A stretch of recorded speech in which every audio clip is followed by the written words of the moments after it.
Buenos días a todo el mundo, mi nombre es David Scors, bienvenidos a mi canal y bueno, pues vamos a continuar hablando de física relativista y vamos a continuar con la segunda parte del vídeo de la semana anterior donde hablamos sobre las unidades de Planck. En esta ocasión vamos a hablar un poquito sobre la interpretación de las unidades de Planck. ¿Qué significan? ¿Tienen realmente algún significado o no?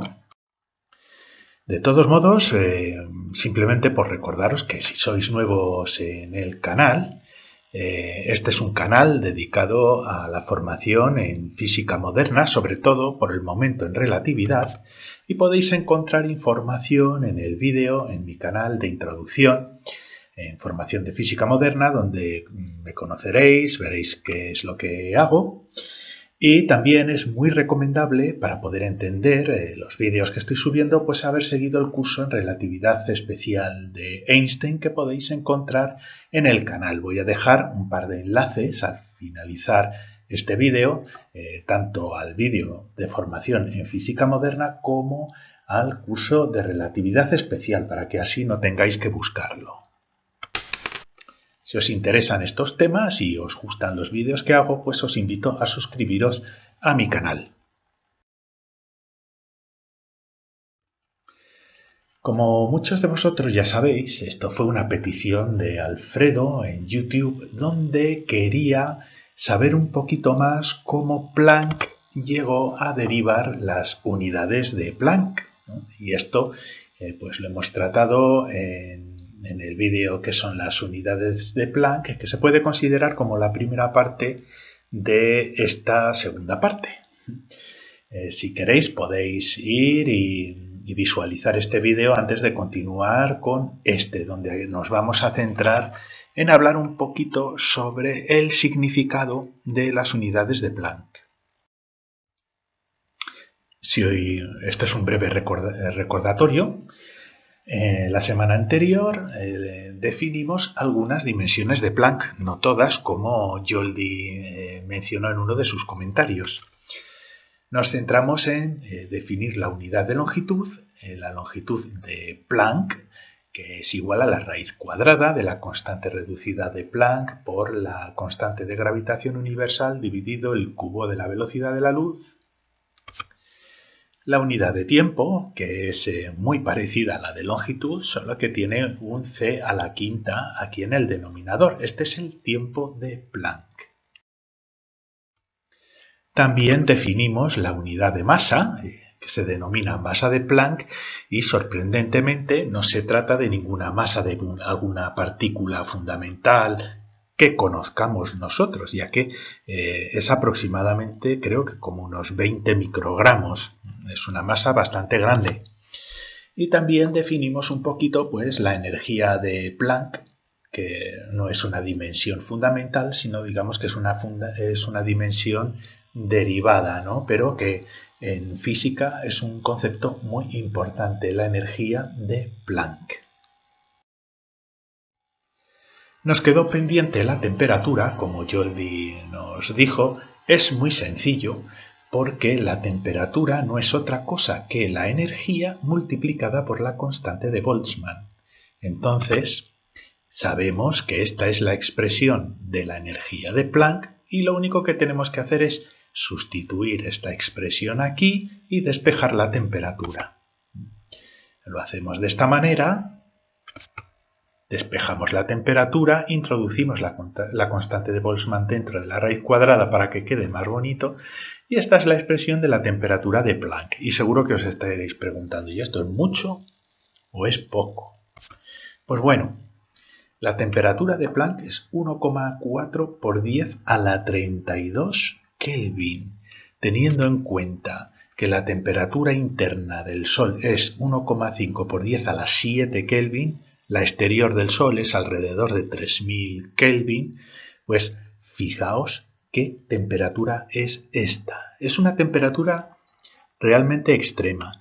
Y lo que se cree dentro de la física es que la física, las leyes físicas en este tipo de temperatura son absolutamente desconocidas para nosotros, porque no hemos sido capaces de llegar a semejantes temperaturas, a semejantes energías, también podríamos decir lo mismo de la energía de Planck, ¿no? A semejantes densidades de temperatura y energía en ningún sitio, ningún acelerador.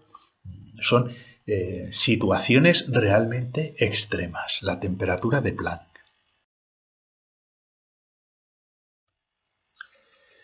También va a ser muy importante para poder hablar sobre el significado que tienen las unidades de Planck el derivar una expresión para lo que se llama la densidad de Planck, que no es otra cosa, aquí es ρ con una P, que no es otra cosa que la masa de Planck distribuida en un volumen, por ejemplo un volumen cúbico, podríamos hacer en un volumen esférico también, no va a variar mucho, ¿no? Pero es dividiendo la longitud de Planck al cubo y esto nos da una densidad de materia, la masa de Planck entre un, digamos, volumen de Planck. Y va a ser una dimensión derivada muy importante porque nos va a ayudar a aplicar las unidades de Planck para intentar obtener algún tipo de conclusión que sea físicamente relevante. Hacemos las operaciones, ponemos la masa de Planck aquí, ponemos el cubo de la longitud de Planck y lo vamos a reorganizar todo.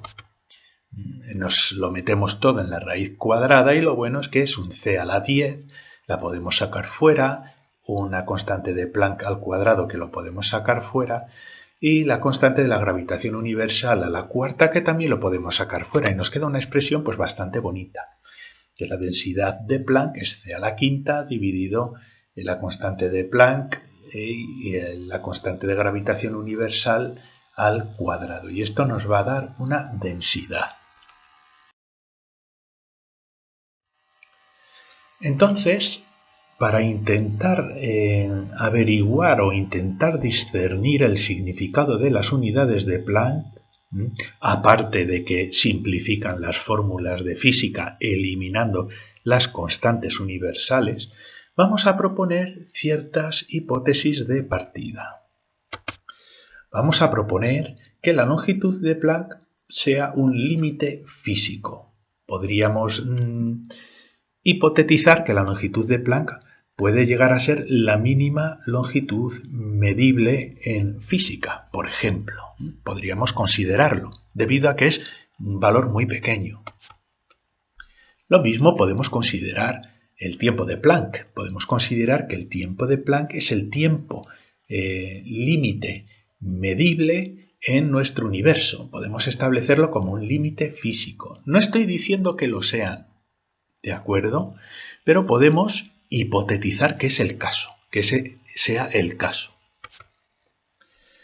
También podríamos hacer lo mismo, la temperatura de Planck como un límite físico y la densidad de Planck también como otro límite físico. Entonces, ¿qué es lo que podemos hacer una vez que hemos considerado estas hipótesis? Para poder comprobarlas, o al menos más que para poder comprobarlas, porque esto no se puede comprobar a no ser que se genere una teoría física alrededor de las unidades de Planck.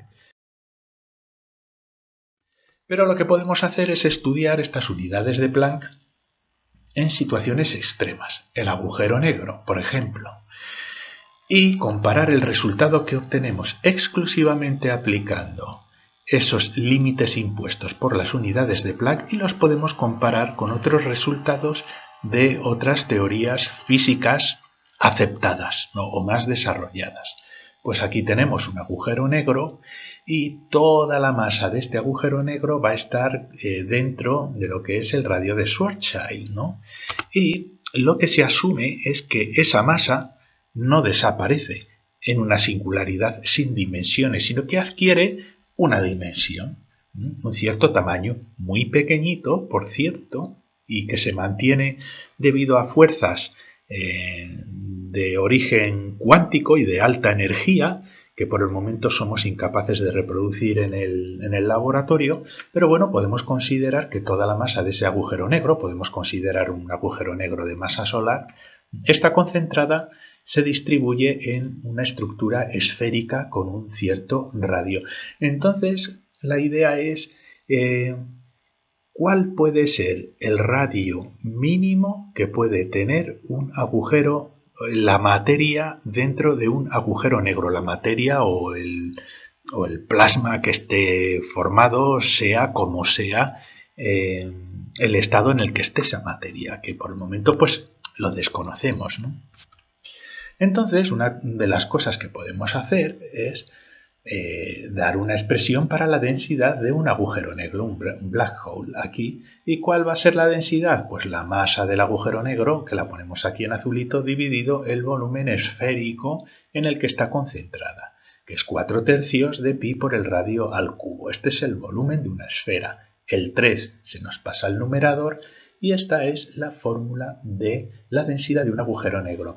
Entonces podemos preguntarnos, bien, vamos a hipotetizar que un agujero negro va colapsando hasta que llega a una densidad límite, una densidad máxima que no puede sobrepasar. Y podemos hipotetizar que esa densidad es la densidad de Planck y decimos, no puede existir un objeto más denso en nuestro universo que la densidad de Planck. Bien, entonces, si ese es el caso, ¿cuál es el radio asociado a ese agujero negro con una densidad de materia o de energía equivalente a la densidad de Planck? Y una vez que obtengamos ese radio, ¿cómo se compara ese radio con el radio calculado por otros tipos de teorías? Y en concreto nos vamos a centrar en el Loop Quantum Gravity, en la gravedad cuántica de lazos, sí. Y luego también bueno, el trabajo que nosotros hicimos sobre este tema, aplicando el principio de incertidumbre sobre las trayectorias geodésicas en relatividad general. Eso es un trabajo que hicimos nosotros y que nos permite también estimar ese radio para la materia dentro de un agujero negro. No voy a entrar en muchos detalles cómo lo hicimos, ya lo haremos en su día, pero vamos a compararlo. Pues muy bien.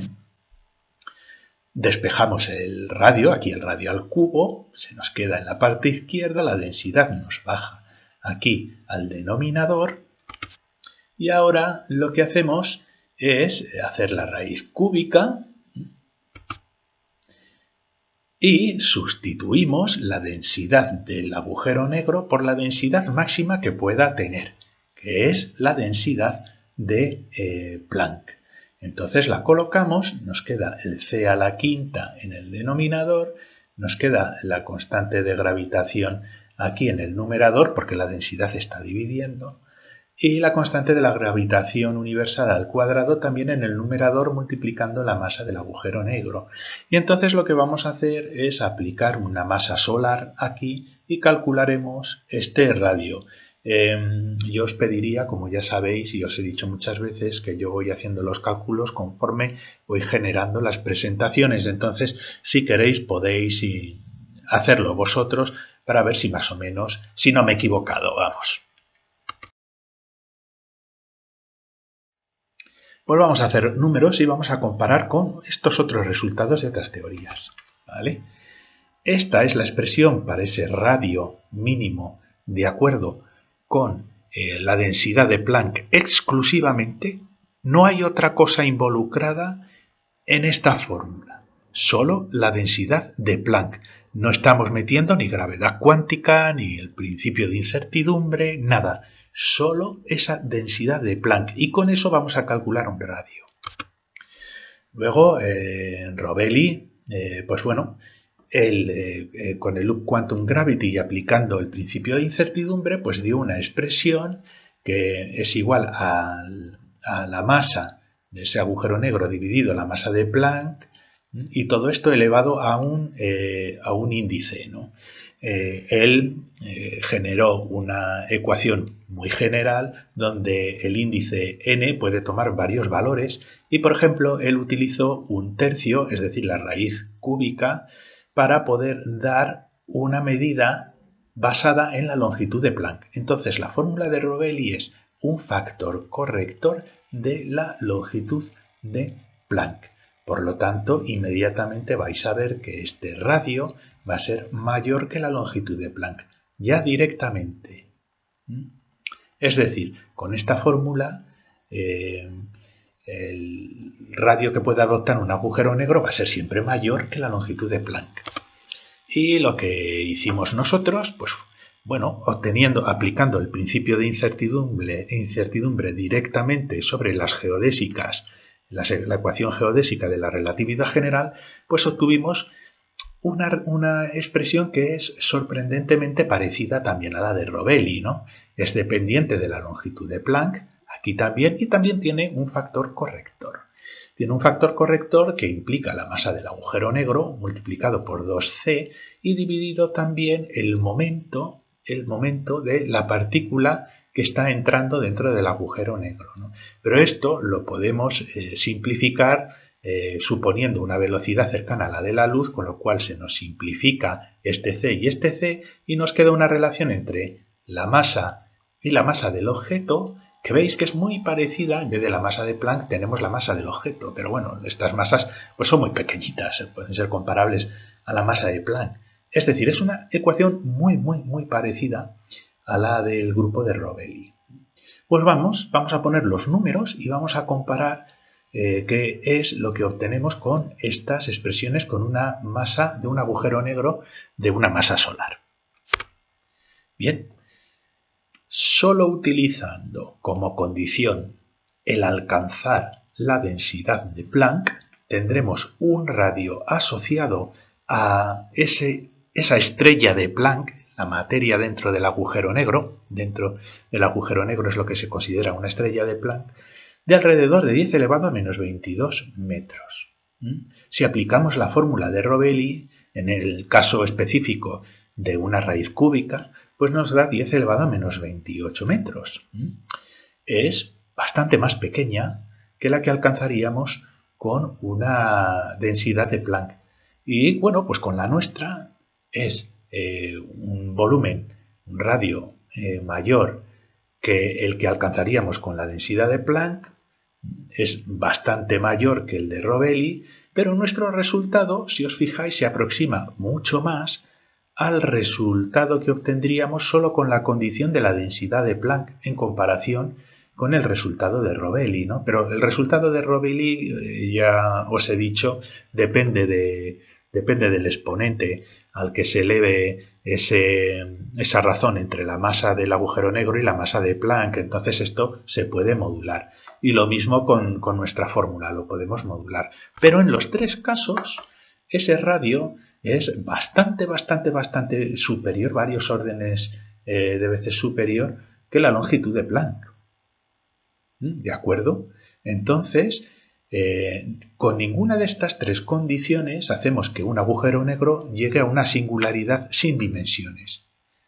Con esta condición, de hecho, la condición de la densidad de Planck es muy cercana a los resultados obtenidos con otras teorías, con lo cual podemos concluir que la densidad de Planck sí que es una unidad que pueda ser muy relevante, un dato que pueda ser muy relevante, una característica muy relevante en física moderna, tanto en relatividad general como en física cuántica. ¿Veis? Simplemente comparando con resultados de otras teorías.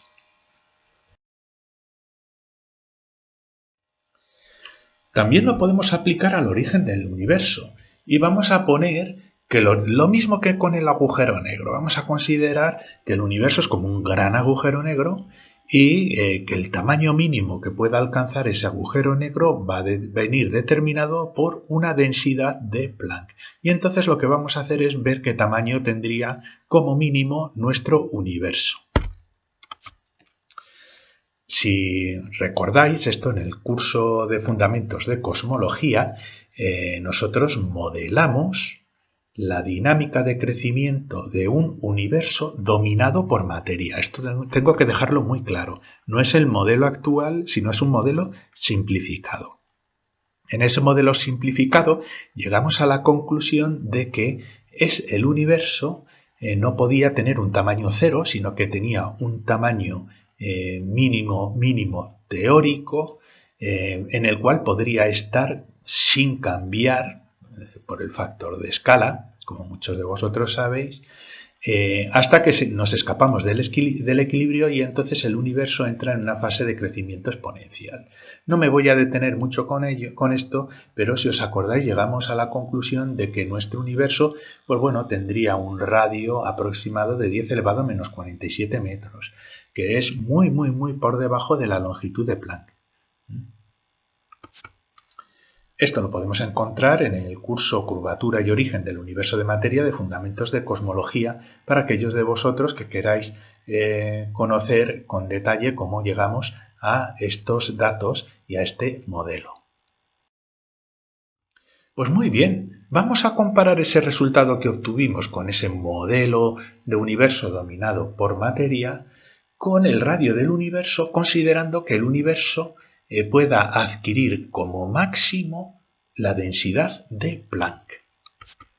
Y hacemos lo mismo. Este es el resultado de la densidad de Planck, aquí, y podemos poner el valor numérico, que es aproximadamente 2 por 10 elevado a 96 kilos por metro cúbico. Esto es una auténtica animalada. O sea, ya os podéis imaginar que el tamaño que tiene un agujero negro con esta densidad. Esto es increíble, o sea, es una densidad donde posiblemente las leyes físicas que conocemos no tienen prácticamente funcionalidad. Y muchas de las cosas que estamos trabajando en modelos matemáticos implica que las leyes de la física cuántica son prevalecientes en estas condiciones, pero aún así nadie lo puede asegurar. Muy bien, este es nuestro universo, suponemos que va a tener esta densidad en el tamaño mínimo. Esta es la fórmula que hemos hecho antes, que es la misma que el agujero negro. Al final es la densidad en una esfera, ¿no? Es exactamente la misma, solo que aquí tenemos que colocar este valor. Y calculamos, y fijaos, si asumimos que el universo pueda alcanzar como máximo una densidad de Planck, toda la materia del universo tendría que estar comprendida en una esfera de 10 elevado a menos 15 metros, que como veis es un valor muchísimo más grande que la longitud de Planck. ¿De acuerdo? Y también que esa longitud teórica que hemos calculado para nuestro universo dominado por materia. Tenéis que tener en cuenta que las unidades de Planck son una guía, no es una demostración de que ni el espacio ni el tiempo estén cuantizados y que esas sean las cantidades mínimas. Matemáticamente, la teoría de la relatividad general y la mecánica cuántica clásica trabajan con espacios y tiempos que no están cuantizados, que pueden alcanzar cualquier valor arbitrario, incluso los límites cuando tendemos a cero. ¿De acuerdo? Incluso la física cuántica. Las únicas teorías en las que se cuantifica el espacio y el tiempo no estoy muy seguro, pero al menos el espacio, son las teorías de gravitación cuántica. Muy bien. Entonces, pues vamos a intentar comprender si la longitud y el tiempo de Planck son realmente unidades de tamaño y de tiempo mínimas, ¿no? Y lo que vamos a hacer es partir de una ley universal, una ley de la naturaleza, que es el principio de incertidumbre, que lo que hace es cuantizar el espacio y el momento. Eso no significa que el espacio y el momento estén cuantizados, sino que, como vamos a ver, el espacio que generan la posición y el momento está cuantizado en unidades de área. Imaginémonos que aquí ponemos una partícula, un electrón o lo que sea, y se está moviendo en el espacio, que ponemos una coordenada general x, no es que sea la x, sino general x, y pues con un momento. Y entonces este electrón se va a desplazar, bueno, esta es la ecuación de las más importantes en física cuántica, donde tenemos una, más que incertidumbre, esto se puede considerar como un intervalo de longitud, ¿vale? Lo podemos interpretar como un intervalo de longitud y un intervalo de momento. Es la multiplicación de los intervalos de momento e intervalos de longitud tiene que ser superior o igual a la constante reducida de Planck dividido entre 2. Y esto lo que significa es lo siguiente. Si tenemos esta partícula que se mueve, ¿vale? Se desplaza y sigue una trayectoria, pero una trayectoria en lo que se llama el espacio de fases, de espacio y de momento. Y entonces en esa trayectoria, si la vemos con una lupa, este trazo se hace un trazo gordo, donde tenemos un intervalo de momento, veis que esto es una gráfica, es un intervalo de momento, comprendido entre este punto y este otro punto, y un intervalo de espacio comprendido entre este punto y este punto.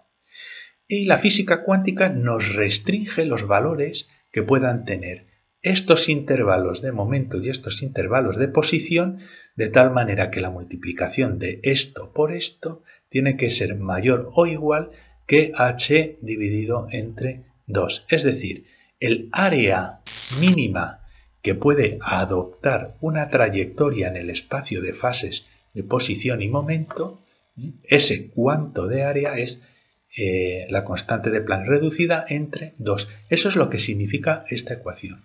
No implica que el espacio o el momento esté cuantizado.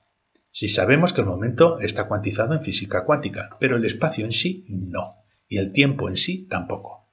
¿De acuerdo?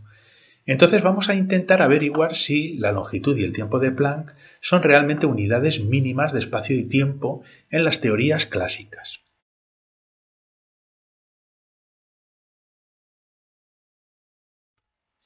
Y para ello pues vamos a hacer algunas operaciones pues para ver qué obtenemos. Y partimos de esta ecuación que es lo que nos cuantiza el espacio de fases de posición y momento. Tenemos que la longitud de Planck es esto de aquí. ¿Y por qué lo queremos poner así? Porque queremos sustituir la constante reducida de Planck aquí y ponerla en función de la longitud de Planck. ¿Vale? Sustituir esto por esto. Y al sustituirlo, pues hay que elevar al cuadrado, el C3 pasa aquí, el G pasa aquí abajo, y nos queda una expresión de este tipo, ¿de acuerdo? Estos son constantes, y todo esto son constantes, y esto es la longitud de Planck, al cuadrado. Entonces ya tenemos un principio de incertidumbre puesto en función de la longitud de Planck, y no en función de la constante de Planck. Así que ya tenemos nuestra longitud de Planck aquí. Sigamos operando. ¿Vale? Seguimos operando y como vosotros sabéis, el momento de aquí, el intervalo de momento, el momento es igual a lo que cambia la posición, es la masa por la velocidad, ¿no? La diferencia de la masa por la velocidad. Y la velocidad al fin y al cabo es el cambio de posición entre el intervalo de tiempo, ¿de acuerdo? Esto es la velocidad, este es el momento. ¿De acuerdo? Esto de aquí. El cambio de posición entre el tiempo. Son operaciones un poco rigurosas, entre comillas, porque si os fijáis aquí, realmente es un intervalo de momento, es un cambio de momento, es un cambio también en la velocidad. ¿Vale? Más bien esto debería ser como una especie de aceleración, pero lo vamos a dejar así, porque la conclusión es bastante certera en comparación con otras teorías, ¿de acuerdo? Ya en el futuro haré algún vídeo un poquito más riguroso. Pero bueno, ¿qué es lo que podemos hacer con esto? Pues bueno, la masa que está multiplicando aquí nos puede bajar aquí. Y ahora estos intervalos de espacio es un intervalo de espacio al cuadrado dividido en intervalo de tiempo. ¿Vale? Y nos queda una expresión de este estilo. Aquí tenemos que ahora esta condición implica que es dependiente de la masa del objeto que se esté moviendo. Obviamente estamos considerando un momento de un objeto que tiene masa. ¿De acuerdo? Pues vamos a seguir operando. Y lo que vamos a hacer es considerar que este intervalo de tiempo tiene que ser como mínimo el tiempo de Planck. No puede ser inferior. Lo vamos a poner como condición. ¿Por qué? Porque realmente este intervalo de tiempo en la física clásica puede incluso llegar a cero. Si llega esto a cero, esto se hace infinito, ¿no? Pero bueno, lo que vamos a hacer es fijar el tiempo de Planck como límite. Entonces, lo que vamos a hacer es lo siguiente. El tiempo lo vamos a pasar aquí. Y nos queda que el cuadrado de la distancia mínima que podamos observar es dependiente de todo esto, incluyendo este tiempo de Planck. Y esto sabemos que es mínimo porque hemos establecido como hipótesis que el tiempo de Planck es mínimo. Y lo vamos a colocar aquí. Lo ponemos aquí y ahora simplemente pues operamos, ¿no? Metemos el c aquí dentro, con c a la sexta, se nos va a simplificar con c a la quinta, g, no, el g al cuadrado, se nos va a simplificar con este otro g y nos queda lo siguiente. Fijaos. Nos queda que la expresión cuadrática mínima de espacio en física cuántica es dependiente del cuadrado de la longitud de Planck. Está muy bien porque son los dos cuadrados, ¿veis? Entonces estamos haciendo las cosas bien. Y aquí tenemos 2m, la raíz cuadrada de la constante de Planck, Cg. ¿Y esto sabéis lo que es? La masa de Planck. La masa de Planck. ¿Vale? Vamos a reordenarlo. Y nos queda que ese intervalo mínimo después de hacer la raíz cuadrada tiene que ser mayor o igual que la longitud de Planck con este factor de corrección. ¿Os acordáis en las diapositivas anteriores que las distintas teorías de gravitación cuántica en el agujero negro, el factor de corrección era esa relación entre la masa del agujero negro en ese caso y la masa de Planck? Aquí es esa misma relación pero a la inversa. ¿Veis? Un factor de corrección de hecho es justo a la inversa que el factor de corrección que obtuvimos nosotros en el agujero negro. Tenemos el 2m mp, la masa de Planck. Fijaos, ¿qué pasa? Para objetos superiores a la masa de Planck, la longitud mínima va a ser inferior a la longitud de Planck. Veamos. En primer lugar, con esta expresión no es un límite de espacio fijo. La cantidad mínima observable del espacio tiene que ser como mínimo igual a la longitud de Planck por esta corrección. Pero claro, la masa es una variable. Tenemos una solución específica para cada objeto. Solo se hace cero para masas infinitas. Si esta masa es muchísimo más grande que la masa de Planck, imaginémonos un planeta o lo que sea, este factor va a tender a cero. Y la longitud de Planck por algo que tiende a cero va a ser aproximadamente cero o muy pequeña. ¿Y esto es normal? Pues sí, porque es el límite de la física clásica. Es decir, en la física clásica, cuando estudiamos el movimiento de un planeta, podemos estudiarlo con una precisión casi absoluta en comparación con su movimiento, porque en la física clásica se considera que la constante de Planck y la longitud de Planck tienden a cero. Son tan pequeñas que son irrelevantes para masas muy grandes. Sin embargo, para masas que se aproximan a la masa de Planck o son inferiores, esto ya es relevante. Fijaos, el límite para una masa m que sea igual a la masa de Planck, pues esto va a ser un medio que es 0,5, la raíz cuadrada de 0,5, bueno, pues lo aproximamos pues a 1 o a la mitad, lo que queráis, ¿no? Pero es del orden de la longitud de Planck, para masas comparables a la masa de Planck, ¿vale? La longitud mínima de espacio medible, observable en este tipo de situaciones es del orden de la longitud de Planck. Bien, para un neutrón. Para un neutrón es de 10 elevado a menos 26 metros. Y diréis, bueno, ¿y esto es mucho o es poco?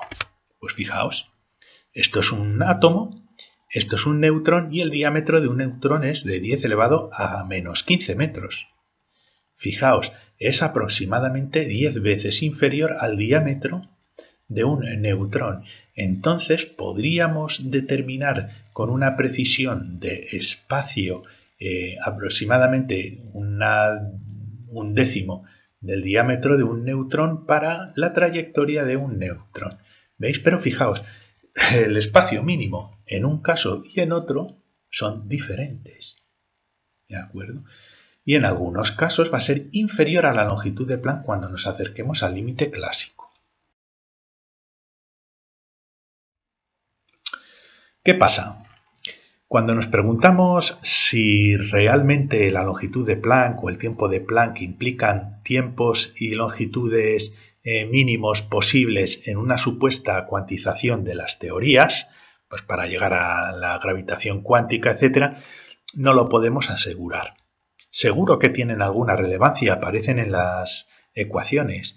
La densidad de Planck, seguro, porque fijaos que ese diámetro del universo de 10 a la menos 15 es bastante más grande que la longitud de Planck, aproximadamente del diámetro de un neutrón, ¿no? Y más o menos, pues eso va de acuerdo con las teorías de hoy en día. ¿Qué es lo que se hace en gravitación cuántica? En primer lugar, en string theories, en teorías de cuerdas, la longitud de Planck ya te aparece como una unidad fundamental de longitud, de los strings, ¿no? Obviamente, está relacionada con la constante de Planck, como habéis visto. Pero en gravitación cuántica de lazos, lo que se hace es forzar una cuantización del espacio. Y entonces, de manera natural, aparece la longitud de Planck como una medida no mínima, pero como hemos visto en las ecuaciones anteriores, una medida que aparece en las funciones de áreas y volúmenes de un espacio cuantizado. Bien, en las teorías de gravitación, lo que se hace es, para forzar esa cuantización del espacio, no como lo hemos hecho nosotros, sino en algo que se llama el principio de incertidumbre generalizado, que se desarrolló en las teorías de gravitación cuántica de string theories, y en loop quantum gravity y en algunas otras, lo que se hace es modificar el principio de incertidumbre, porque fijaos, esta fórmula del principio de incertidumbre implica que podemos nosotros ir con una precisión hasta casi absoluta, un intervalo de espacio aproximándose a cero, y esto lo que hace es lanzar al momento, ya lo siento, aquí está, aquí cuando nos acercamos a casi una precisión absoluta, delta x, que tiende a cero, entonces el momento se lanza al infinito, y justo al revés. Y como los infinitos pues no son buenos y evitan esa cuantización, lo que se hace es modificar el principio de incertidumbre introduciendo un término adicional que incorpora también el momento aquí. Y lo que hace es, fijaos, lo que hace es que el intervalo de posición mínimo va a tener una longitud determinada, que va a ser función de la longitud de Planck, aquí, ¿veis? Y esta es la parte que permite, la parte permitida por el principio de incertidumbre corregido, generalizado, GUP, y que obedece a fórmulas de este estilo. Si no, tendríamos una situación de estas. Aquí el espacio no está cuantizado, no tiene una longitud mínima.